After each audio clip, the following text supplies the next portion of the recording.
naliligo to sa ano guys. Yun sa EDSA. Diyos ko. Tao rito. Sa gutter naman naliligo. Nakaupo pa din sa gutter. Delikado yun. Ay nako. Diyos ko mga tao rito. Parang nasa banyo lang. Ang luwag ng banyo niya. Oh. Ganyan sa gutter. Ayun. Diyos ko po. Ano nangyayari na? Bakit naman? Dapat wala yan sa mga delikadong lugar eh.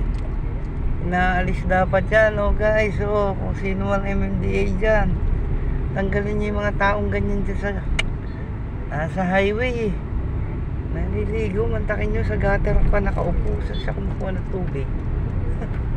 Ay Diyos ko po. Ano ba yan?